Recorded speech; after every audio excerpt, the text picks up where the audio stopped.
Hello मेरे प्यारे बच्चों, मुस्कुराइए क्योंकि आप सबसे खूबसूरत हैं। तो इसी मुस्कुराहट के साथ शुरू करते हैं आज lecture 3 of atomic nucleus chapter, जहाँ पे हम लोग जानेंगे कि क्या रेडियो एक्टिविटी के भी कई प्रयोग होते हैं, मतलब क्या उसके बहुत सारे यूजेस होते हैं।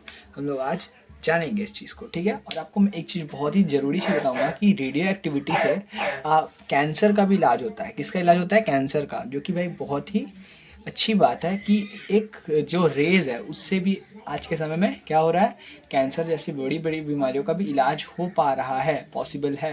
मैं ये नहीं बोल रहा हूँ कैंसर का अभी तक कोई स्पेसिफिक क्योर नहीं बता सकते, बट जो रेडियो एक्टिविटी से होता है वो बहुत ही अच्छा क्योर माना जाता है, ठीक है। इन टर्म्स ऑफ कैंसर में बता रहा हूँ, ठीक है, जो कि बहुत ही बड़ी बीमारी है कि नहीं। तो ठीक है। तो आज मैं आपको सारे यूजेस बताऊंगा। उससे पहले मेरे को एक चीज़ बताना है कि ये डीके होता कैसे है, वो मैं आपको बताऊंगा। उसके बाद आपको बताऊंगा उसके यूजेस के बारे में, ठीक है। तो उससे पहले आप क्या करो कि जाके चैनल को एक बार सब्सक्राइब कर दो, साइंस शो को जाके सब्सक्राइब कर दो, और क्या कर दो, वीडियो को जाके एक बार ये थम्स अप वाला जो बटन दिख रहा है ना उसको दबा दो, और घंटे वाला बटन भी दबा देना कि आपको नोटिफिकेशन वगैरह मिलते रहे, ठीक है कि नहीं। तो बहुत बढ़िया। तो लेट्स गो दोस्तों, और यहाँ पे हम लोग समझेंगे कि कैसे कैसे हम लोग को पढ़ना है, ठीक है। Let's go. तो बच्चा पार्टी जो पहला चीज़ जो है वो है क्या, कि वो है अपना रेडियो एक्टिविटी होता कैसे है। तो मैंने आपको लास्ट चैप्टर, लास्ट जो वीडियो था रेडियो एक्टिविटी का, लेक्चर टू में मैंने आपको कुछ पापा बेटा करके समझाया था। अल्फा बीटा, और पापा बेटा बोल रहा हूँ, बड़ा भाई छोटा भाई और मझला भाई ऐसे करके एक समय समझाया था। बड़ा भाई कौन था? अल्फा था। मझला भाई कौन था? बीटा। और गामा क्या था? सबसे छोटा भाई था कि नहीं। तो उसी से रिलेटेड आज भी मैं थोड़ा सा एक चीज़ बताऊंगा, ठीक है, जो मैंने उस वीडियो में नहीं बताया था, ठीक है। कि जब डीके होता है तो मैंने क्या बोला था कि इसमें से क्या डीके होगा, एक हीलियम एटम, ठीक है। तो इसमें से क्या डीके होगा, बताओ। इसमें से डीके क्या होगा? डीके डीके मैं बोल रहा हूँ, डीके मतलब इसमें से क्या निकल जाएगा। एक मान लो एक एटम लिया, उसमें से मान लो उसको अगर रेडियो एक्टिव बनाना है तो उसमें से ये अल्फा रे निकल जाएगा, और बाकी वो जो एटम है वो क्या बन जाएगा, एक रेडियो एक्टिव एटम बन जाएगा। मान लो एक एटम ए है, उसमें से अल्फा रेज निकल गया, उसके बाद ये बन जाएगा। कुछ इस तरह का प्रोसेस मान लो होता है, ठीक है। तो इससे पहले मैं आपको कुछ समझाना चाहता हूँ, जैसे कि ये डीके हो गया। अब बीटा में क्या होता है? इलेक्ट्रॉन होता है। और गामा में आपको पता है कुछ भी डीके नहीं होगा, क्योंकि ये खुद ब खुद ही हो जाएगा, है कि नहीं, है कि नहीं। बहुत बढ़िया। तो अगर मैं आपको इसको थोड़ा सा फिर से समझाऊं इन टर्म्स ऑफ इसमें, तो आपको समझ में आ गया होगा कि हीलियम इसमें से होता है, इसमें से इलेक्ट्रॉन, और इसमें से कुछ डीके नहीं होगा, ठीक है। तो नेक्स्ट चीज जो है वो है कि इसके डीके होने का तरीका क्या है। अल्फा के अंदर कैसे डीके होता है। जैसे ये अल्फा है, ठीक है, अल्फा एटम है, ठीक है, अल्फा एटम है। अल्फा कैसे डीके होता है मैं आपको पहले दिखाता हूँ, ठीक है। अल्फा पार्टिकल कैसे डीके होता है, अल्फा पार्टिकल डीके कैसे होता है। तो ये समझो कैसे होता है कि मान लो यह है एक पैरेंट एटम या फिर पैरेंट न्यूक्लियस जो बोलते हो, ठीक है, ये ठीक है, ये होता है। अब बोलो एटॉमिक नंबर क्या होता है। एटॉमिक नंबर होता है जेड। क्या होता है? एटॉमिक नंबर जेड होता है। Z is nothing but atomic number. क्या है? एटॉमिक नंबर, ठीक है। और ए क्या है? Atomic mass. क्या है? एटॉमिक मास, ठीक है। अब बताओ हीलियम का एटॉमिक नंबर और एटॉमिक मास वगैरह मैं आपको बाद में पहले बताऊंगा। उससे पहले आपको जानना होगा कि इसमें से क्या होगा ना, जो अल्फा में होता है कि जेड में से, मतलब एटॉमिक नंबर में से 2 कम हो जाएगा, ठीक है, 2 माइनस हो जाएगा, और मास नंबर में से 4 माइनस हो जाएगा। कैसे होगा? जेड में से 2 माइनस हो जाएगा और ए में से 4 माइनस हो जाएगा। ये आप बस समझो, क्या ये दोनों माइनस हो रहा है, ठीक है। तो अल्फा पार्टिकल निकलने से पहले ये क्या होगा, देखो। ये अल्फा मतलब क्या मैं बता रहा हूँ कि ए माइनस 4, ठीक है, हो गया। ए में से 4 गया, और वाई तो वाई ये जो एक्स था ये वाई बन गया कुछ न्यूक्लियस, ठीक है। और इसमें से जेड माइनस 2, ये हो गया पेरेंट न्यूक्लियस, ठीक है। ये क्या हो गया? Parent nucleus. और ये क्या हो गया, डॉटर न्यूक्लियस, क्योंकि ये इसके थ्रू ही आया है कि नहीं, दुनिया में एग्जिस्टेंस किसके थ्रू लिया, इस एटम के थ्रू, एक्स एटम के थ्रू। तो ये हो गया डॉटर न्यूक्लियस, ठीक है, डॉटर न्यूक्लियस, ठीक है। अब डॉटर न्यूक्लियस है, अब एक मिनट थोड़ा सा अच्छे से लिख दे, न्यूक्लियस, ठीक है। और क्या होगा कि एक हीलियम एटम तो निकलेगा ही निकलेगा मेरे भाई, है कि नहीं, हीलियम एटम तो निकलेगा ही निकलेगा। हीलियम एटम का ये हो गया एटॉमिक वेट, ये क्या हो गया, क्या हो गया, एटॉमिक नंबर। मैंने आपको बताया था कि ना, बताया था ना कि जब अल्फा जब एमिट होता है, तब अल्फा एमिट होने के टाइम जो है ये जो डॉटर न्यूक्लियस है उसका एटॉमिक नंबर में से 2 माइनस हो जाएगा और एटॉमिक मास में से 4 माइनस हो जाएगा, ठीक है। और एक हीलियम एटम निकाल के दे देगा, ठीक है। तो ये जो है, ये जो मिला अपने को, ये क्या हो गया, डॉटर न्यूक्लियस, और ये क्या हो गया, पेरेंट न्यूक्लियस, ठीक है। तो इस तरह से कुछ होता है मैकेनिज्म किसका, अल्फा पार्टिकल डीके का, किसका, अल्फा पार्टिकल डीके का। अब मैं इसके एग्जांपल दे दूं एक दो, चलो लेट्स डू इट, ठीक है, समझो इसको, ठीक है। तो बच्चा पार्टी मैंने यहाँ पे एग्जाम्पल लिया है, ठीक है, यहाँ पे मैंने एग्जाम्पल क्वेश्चन लिया है। देखो ये क्वेश्चन कितना अच्छा है कि ये एक एलिमेंट है यूरेनियम, आपको पता होना चाहिए कि यू से क्या होता है, यूरेनियम, ये तो पता होगा ही शायद, हाँ भले आपको इसका ये सब ना पता हो। ये है इसका एटॉमिक नंबर, क्या है, एटॉमिक नंबर। और ये क्या है इसका, बताओ बताओ बताओ बताओ, मास नंबर या फिर एटॉमिक मास, ठीक है। तो ये क्या होगा, यूरेनियम में से मैंने आपको पहले बताया कि क्या होगा, एक हीलियम तो आराम से निकलेगा ही, ये सिंपल सा लॉजिक है। अल्फा पार्टिकल में जब डीके होता है कैसे होता है, तो आपको ये समझना होगा। तो ये कुछ इस तरह से हुआ, ठीक है। उसके बाद इसमें से 4 घट जाएगा, मतलब 234 हो गया, और ये हो गया 90 किस एलिमेंट का एटॉमिक नंबर है, पढ़ लेना, देख लेना, थोरियम का होता है। किसका होता है, थोरियम, TH, ठीक, ठीक है। तो मतलब यूरेनियम से टूट के क्या बन गया, थोरियम, ठीक है। तो यहाँ पे यूरेनियम क्या हो गया, पेरेंट न्यूक्लियस, ठीक है। और ये क्या हो गया, डॉटर न्यूक्लियस, ठीक है, डॉटर न्यूक्लियस, ठीक है। कोई दिक्कत यहाँ तक कोई दिक्कत, कोई परेशानी नहीं, बहुत बढ़िया। तो कोई चूहे को मार के नहीं खा रहा है, बहुत बढ़िया, चूहे को मार के खाना बंद करो, खाना खाओ, घर में खाना है, ठीक है। हाँ, तो घर में जो खाना है वही खाओ, ठीक है, चूहे को मार के खाना नहीं है, ठीक है। तो अब हम लोग आते हैं नेक्स्ट चीज़ पे, जो है बीटा पार्टिकल में कैसे डीके होता है, ठीक है, तो वो भी जानते हैं, लेट्स गो। तो नेक्स्ट क्वेश्चन, बीटा पार्टिकल में डीके कैसे होगा। तो बीटा पार्टिकल में डीके कैसे होगा, देखो बीटा पार्टिकल में मान लो ये ए है, ये जेड, आपको तो मैंने बताया था, ये जेड क्या है, एटॉमिक नंबर, ए एटॉमिक मास, पी मान लो कोई भी एक है, ऐसे ही मैं मान रहा हूँ। तो जब इसमें क्या होगा कि क्यू है, एटॉमिक नंबर में कोई भी चेंज, एटॉमिक मास में कोई भी चेंज नहीं आएगा, एटॉमिक नंबर बोल रहा हूँ, एटॉमिक मास में कोई चेंज नहीं आएगा, जेड में बस एक जुड़ जाएगा। क्या होगा, जेड में बस एक जुड़ जाएगा, क्या होगा, जेड में बस एक जुड़ जाएगा। और क्या होगा, संग में एक इलेक्ट्रॉन निकलेगा जिसका जो होता है, क्या बोलते हैं, एटॉमिक मास 0 होता है, मतलब उसमें कोई एटॉमिक मास नहीं है, और इसमें से एक जो है घट जाएगा।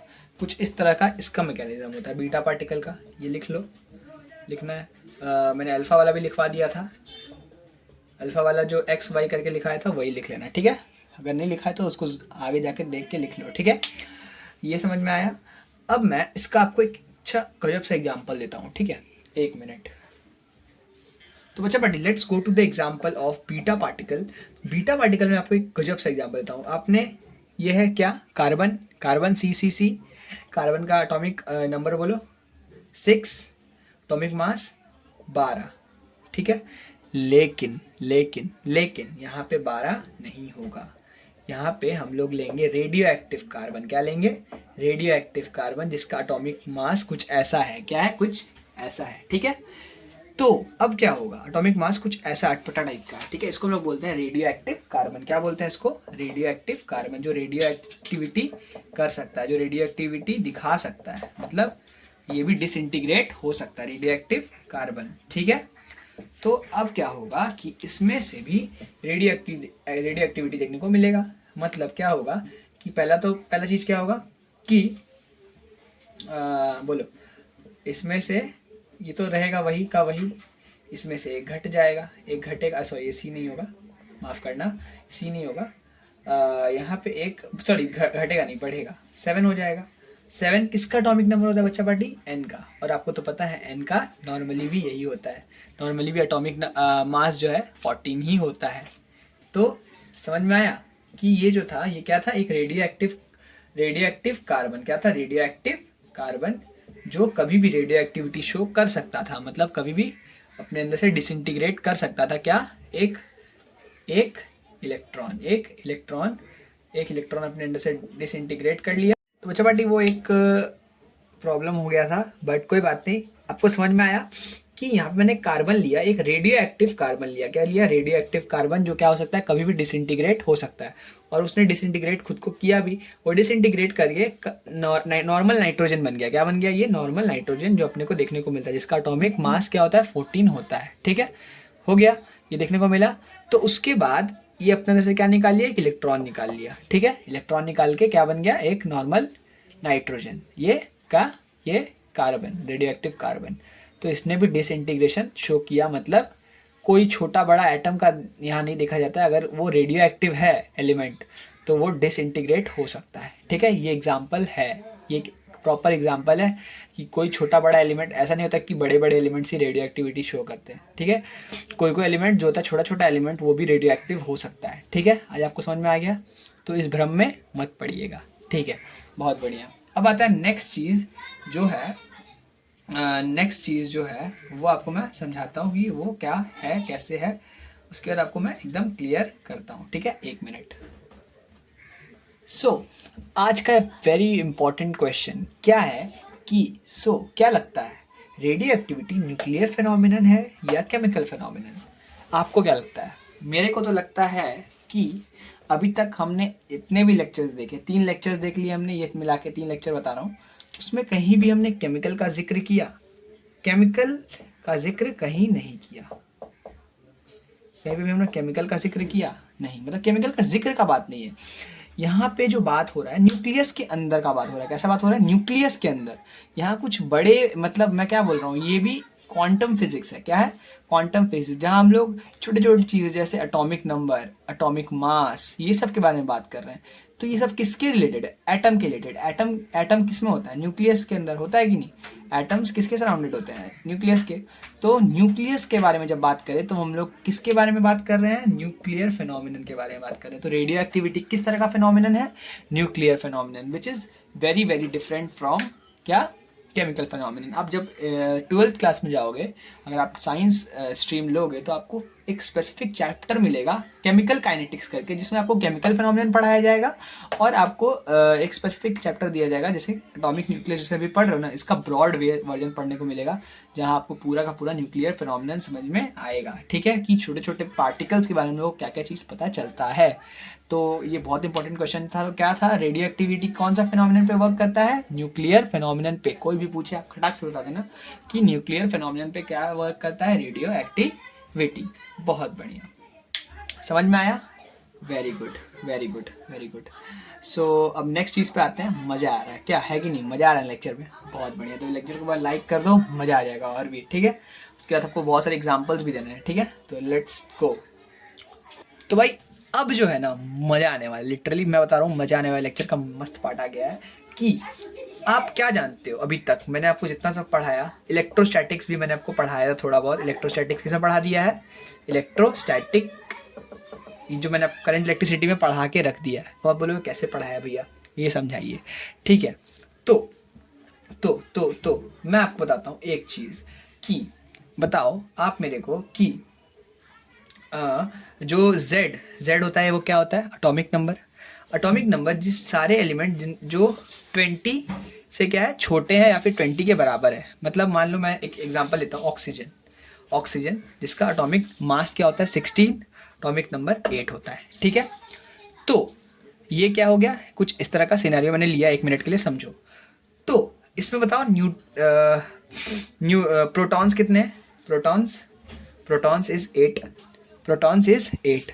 जितना नंबर ऑफ क्या बोलते हैं आप, जितना नंबर ऑफ ये होता है, क्या बोलते हैं, एटॉमिक नंबर, वही होता है एटॉमिक नंबर। और जो ये है प्रोटॉन्स, नंबर ऑफ प्रोटॉन्स, दोनों सेम होते हैं। एटॉमिक नंबर और प्रोटॉन्स के नंबर हमेशा सेम होते हैं एलिमेंट में। मतलब जितना अगर अगर किसी का 8 है एटॉमिक नंबर, तो उसका प्रोटॉन का नंबर भी 8 ही होगा। ठीक है, ये चीज़ याद रखना। ठीक है, पहला चीज़ क्लियर हुआ। z equals to P P is proton और z is nothing but atomic number. ठीक है, अब क्या बता रहा हूँ मैं, ये चीज़ समझो, ये चीज़ सबसे इंपॉर्टेंट है।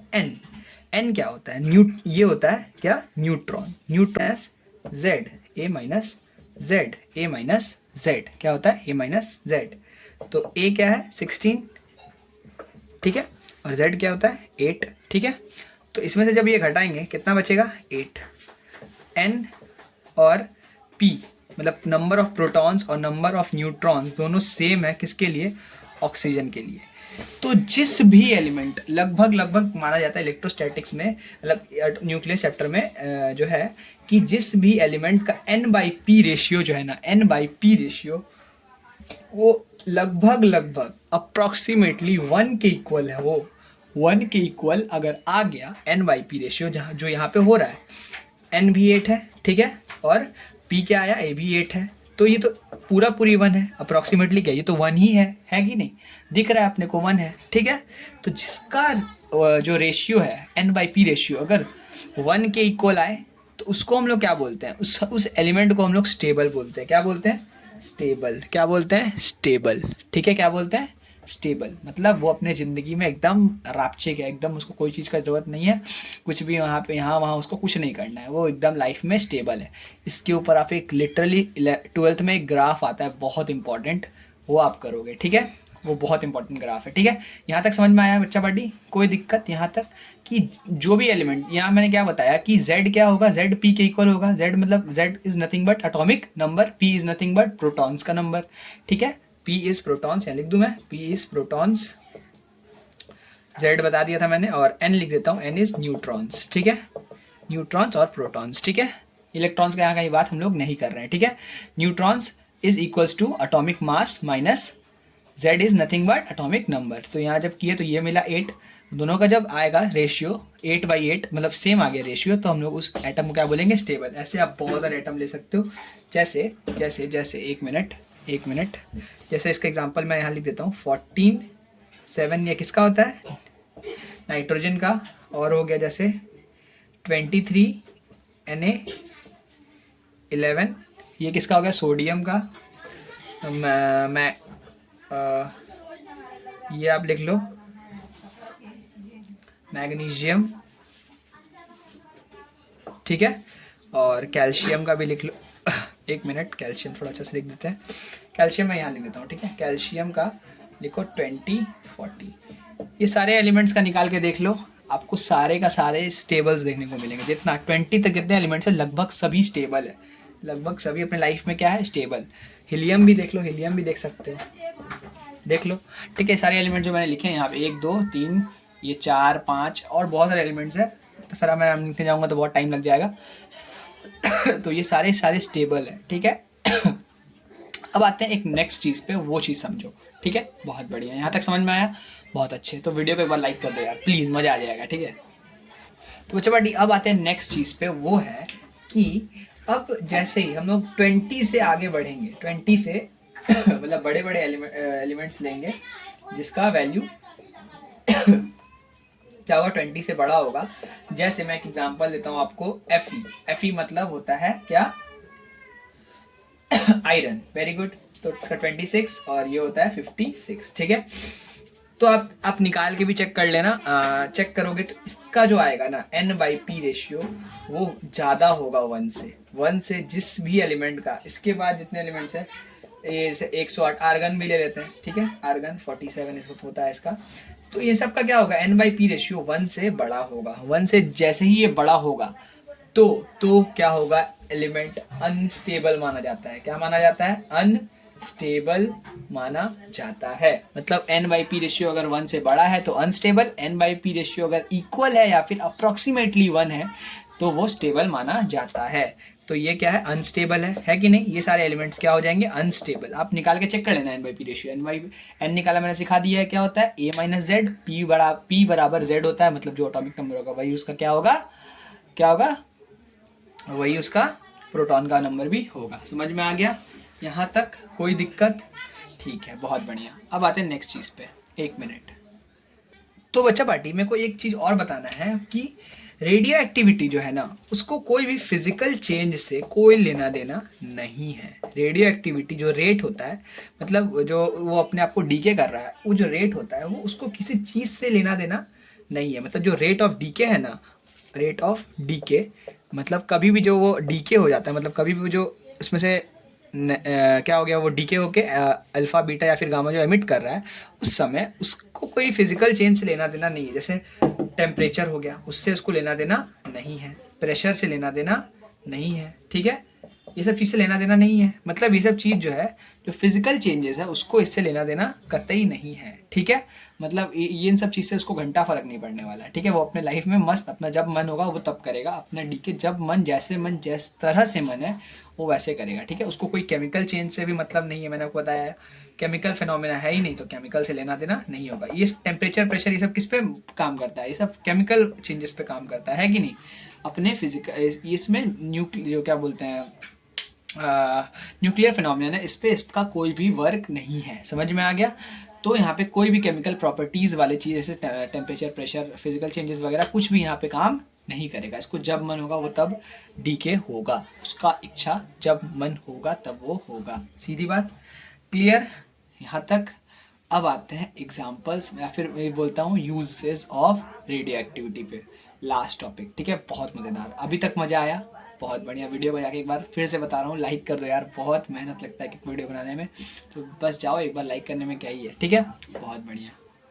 तो बच्चा पार्टी आज लास्ट टॉपिक है uses of radio activity. Radio activities के यूजेस क्या क्या है। तो पहला यूज़ जो होता है उसका मेडिकल फील्ड में होता है। मेडिकल फील्ड मतलब कहाँ पे सबसे ज़्यादा इसका यूज़ होता है, कैंसर के ट्रीटमेंट में, ब्लड कैंसर। कौन से ट्रीटमेंट में, ब्लड कैंसर। इसको हम लोग क्या बोलते हैं, कैंसर ऑफ, जिसमें ब्लड में कैंसर हो जाता है उसको हम लोग कैंसर ब्लड या फिर ब्लड कैंसर बोला जाता है, ठीक है। उसमें इसका ये देखने को मिलता है, क्या देखने को मिलता है, इसमें एक रेडियो एक्टिव एलिमेंट है जिसका नाम क्या है, आयोडीन। आयोडीन आई से डिनोट होता है, ठीक है। जिसका क्या होता है, ये 53 इसका क्या हो गया बताओ, 53 इसका एटॉमिक नंबर और 131 इसका एटॉमिक मास, ठीक है। यहाँ तक ये जो एलिमेंट है आपको याद रख लेना है कि इसमें ये यूज़ होता है मेडिकल फील्ड में, कैंसर में ये यूज़ होता है, ठीक है। और ब्रेन ट्यूमर में एक और एलिमेंट यूज़ होता है, ब्रेन ट्यूमर। सब मैं इसका मेडिकल जो फील्ड में यूज़ बता रहा हूँ। ब्रेन ट्यूमर में क्या होता है, देखो, ब्रेन ट्यूमर में फोस्फोरस यूज़ होता है, फोस्फोरस, ठीक है, 15 और ये है 32, ठीक है। तो ये जो फोस्फोरस है कहाँ यूज़ होता है, ब्रेन ट्यूमर के टाइम यूज़ होता है, ठीक है। यहाँ तक क्लियर हो गया, बहुत अच्छे। अब मैं नेक्स्ट चीज़ बताता हूँ आपको क्या होता है, और 2-3 चीज़ है वो बताता हूँ, ठीक है। मज़ा आ रहा होगा, मज़ा आ रहा है, बहुत बढ़िया। एक और बीमारी है बच्चा पार्टी जिसका नाम है मेलिगेनेंट कैंसर। मतलब कहीं स्किन टाइप में जब कैंसर हो जाता है तो उसका इलाज में भी रेडियो एक्टिव जो क्या बोलते हैं एलिमेंट्स होता है उसका काम होता है। जैसे कोबाल्ट, इसका एग्जांपल है कोबाल्ट रेडियो एक्टिव कोबाल्ट, ठीक है। देखो कोबाल्ट ये भी जो है आपका हेल्प करता है किसमें, रेडियो क्या बोलते हैं इलाज वगैरह में। तो ये भी एक क्या हो गया, इसका मेडिकल फील्ड में यूज़ हो गया, किसका मेडिकल फील्ड में यूज़ हो गया, किसका रेडियो एक्टिविटी का मेडिकल फील्ड में। अब आते हैं नेक्स्ट चीज़ जो है ये एक और चीज़ में हेल्प करता है अपना, वो है डिटर्मिनेशन ऑफ एज बताने के लिए, किस पुराने स्टोन्स हो गया, ठीक है, डेड माइक्रो ऑर्गेनिजम्स वगैरह वगैरह, ये सब चीज़ भी होता है। स्टोन्स, माइक्रो ऑर्गेनिजम्स, ठीक है, माइक्रो ऑर्गेनिजम्स, ये सब चीज़ में सबका एज बताने के लिए भी रेडियो एक्टिविटी का कंसेप्ट यूज़ होता है। बड़े होगे तो इसके ऊपर सवाल आएगा लिटरली, ठीक है। आपको लिटरली टाइम निकालना पड़ेगा, कितने टाइम से इसका क्या एज है ये वगैरह वगैरह, तो ये चीज़ आपको पढ़ने को मिलेगा, ठीक है। यहाँ तक समझ में आ गया। और एग्रीकल्चर में इसका यूज़ क्या होता है? As a tracer to improve food production, ठीक है। इसका यूज़ कैसे होता है? As a tracer. ट्रेसर मतलब कि सॉइल फर्टाइल है कि नहीं, वो चीज़ चेक होता है एग्रीकल्चरल फील्ड में। एग्रीकल्चरल फील्ड में इसका यूज़ होता है एज अ ट्रेसर। क्या होता है? एज अ ट्रेसर, ठीक है। तो यहाँ तक हम लोग का जो है वीडियो बन चुका है, और यहाँ तक अगर आपको समझ में आया होगा तो बहुत अच्छे। और वीडियो को हम लोग यहीं करते हैं एंड, ठीक है। एंड तो यहीं करते हैं, और नेक्स्ट जो वीडियो होगा वो आएगा न्यूक्लियर एनर्जी के ऊपर, जहाँ पे हम लोग न्यूक्लियर एनर्जी पढ़ेंगे बहुत ही बढ़िया वे में। अभी तक जैसे हमने पढ़ा रेडियो एक्टिविटी चैप्टर बहुत ही अच्छे से हम लोग बहुत ने समझ लिया इस चैप्टर को, ठीक है। बहुत ईजी चैप्टर था, ठीक है। रेडियो एक्टिविटी मैंने समझा दिया है, रेडियो एक्टिविटी खत्म हो चुका है, अब न्यूक्लियर एनर्जी पढ़ाएंगे। और बस आज का वीडियो करते हैं यही एंड। जाके साइंस को कुछ फटाफट से सब्सक्राइब कर दो। तब तक के लिए सुटेडा बाय।